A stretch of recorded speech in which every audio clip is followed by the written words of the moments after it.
Assalamualaikum warahmatullahi wabarakatuh. Innal hamdalillah nahmaduhu wa nasta'inuhu wa nastaghfiruh wa na'udzu billahi min shururi anfusina min sayyiati a'malina may yahdihillahu fala mudilla lahu wa may yudlil fala hadiyalah. Amma ba'd, yang terhormat Bapak dosen mata kuliah ilmu balaghah, yakni Bapak Ang Saiful Millah. Semoga Allah sehatkan badannya serta panjangkan umurnya. Amin ya rabbal alamin. Baik, di sini saya akan menjelaskan atau memaparkan sebuah materi ilmu balaghah. Yang pertama yaitu pengertian balaghah. Apa itu ilmu balaghah? Ilmu balaghah menurut bahasa adalah berasal dari kata balagha, yaitu yang sama artinya dengan wasala, yakni adalah sampai maknanya ya. Kemudian secara istilah ada dua versi, yang ada dua macam. Yang pertama ada balaghah kalam, yang kedua ada balaghah mutakallim. Balaghah kalam artinya maknanya jelas, ungkapannya fasih, sesuai tempat dan keadaannya gitu. Contohnya berbicara dengan anak kecil gitu, dengan orang cerdas itu kita singkat saja. Tapi kalau kita berbicara dengan anak kecil atau balita, kita harus kasih pemahaman yang sesuai dengan usianya gitu.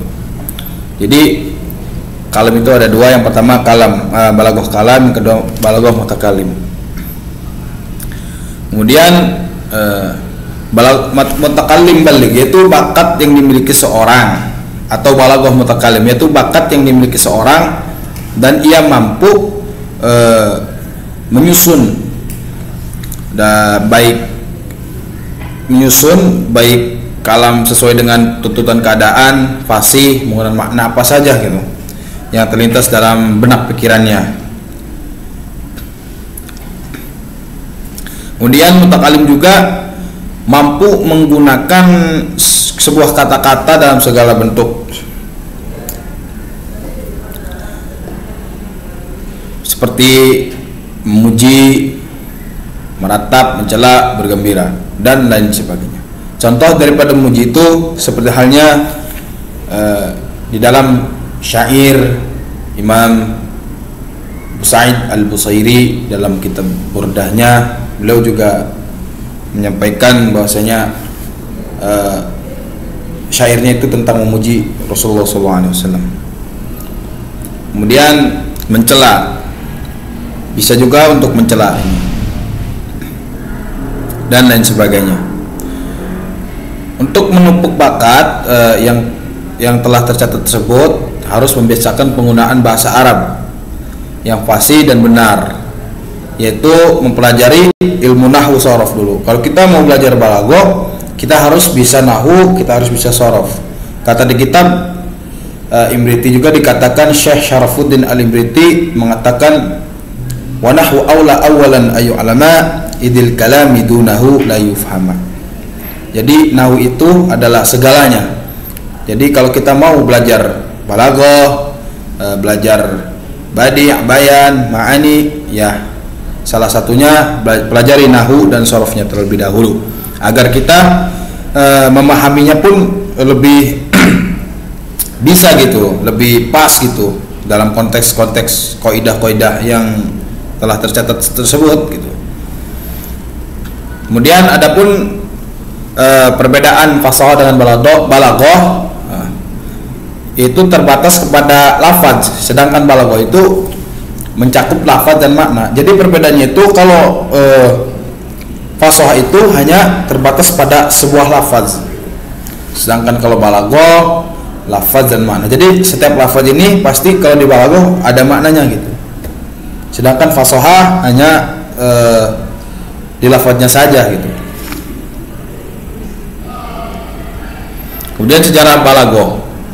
Di sini saya mengutip dari Syauqi Dhaif membagi sejarah perkembangan al-balaghah ke dalam 4 tahap. Yang pertama yaitu marhalah an-nasyah atau pertumbuhan. Yang kedua marhalah an-numu, perkembangan. Yang ketiga marhalah al-izhar, yaitu kejayaan, dan yang keempat terakhir adalah marhalah ad-dubul, yaitu fase kemunduran. Pada awal masa pertumbuhannya, kajian al-balaghah lebih dititik beratkan pada kajian ilmu al-ma'ani, ilmu al-ma'ani. Nah, artinya bahwa ilmu al-ma'ani itu merupakan dasar daripada balaghah itu.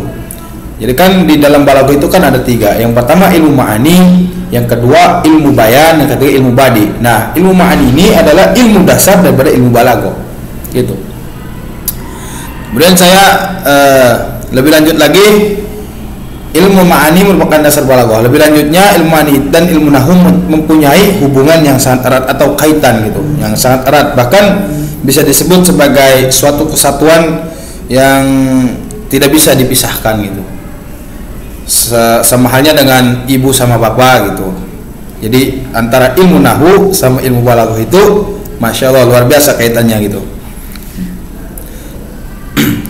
Kemudian awal kemunculannya, pada umumnya masyarakat Arab terbagi menjadi 2 golongan. Yang pertama Arab Baduy dan yang kedua Arab Hadar. Ya, kita kenal dengan masyarakat modern dan masyarakat tradisional klasik. Ya, masyarakat klasik umumnya adalah mereka yang tinggal di daerah padang pasir, gurun Sahara gitu, di tengah-tengah gurun, lembah, gunung dan lain sebagainya. Sedangkan masyarakat Arab sebelum Islam mempunyai karakter yang erat berkaitan dengan bahasa. Makanya pada zaman pra-Islam itu sebelum Nabi diutus atau sebelum Nabi dilahirkan itu masyarakat Arab itu luar biasa. Bahkan di sebuah pasar itu ada yang namanya pasar untuk syair, untuk balaghah gitu. Kemudian pada itu dari sejarah. Kemudian dari tafsir yang bercorak balaghah. Yang pertama saya mencatat di sini tafsir Al-Jalalain, yang mana tafsir Jalalain ini adalah pengarangnya yaitu Syekh Jalaluddin Al-Mahali dan Jalaluddin As-Suyuti. Jadi Jalalain itu bentuk dari tasniyah, 2 orang yang mengarang. Yang pertama Jalaluddin Al-Mahali, yang kedua Jalaluddin As-Suyuti. Yang nama aslinya adalah Muhammad bin Ahmad bin Muhammad bin Ibrahim bin Ahmad Al-Imam Al-Alamah Ahmad Jalaluddin Al-Mahali, yang lahir pada tahun 791 Hijriah atau sama dengan 1389 Masehi di Kairo. Kemudian kitab tafsir Ibnu Katsir. Nama lengkap Ibnu Katsir adalah Imaduddin Ismail bin Umar Ibnu Katsir Al-Quraisy Al-Dimashqi. Nah, kitab ini kitab Ibnu Katsir pun dikenal sebagai pakar terkemuka dalam bidang ilmu tafsir yang lainnya. Penulisan kitab tafsir Ibnu Katsir dimulai setelah ia diangkat menjadi guru besar oleh gubernur Mangkalibugho di Masjid Umayyah.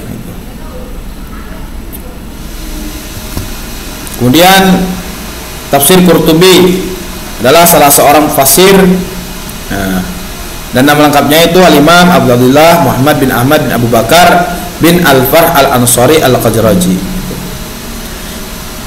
Yang terkenal adalah kitabnya yang bernama Tafsir Al-Jami'ul Ahkamul Quran. Jadi kitabnya ini membahas tentang hukum-hukum yang ada dalam Al-Quran gitu, dan merupakan salah satu karakter besar Imam Al-Qurtubi gitu dalam bidang tafsir. Dan tafsir ini pun sangat masyhur gitu di kalangan para ulama gitu. Karena namanya Al-Qurtubi, maka kitabnya dinisbatkan kepada Imam Al-Qurtubi.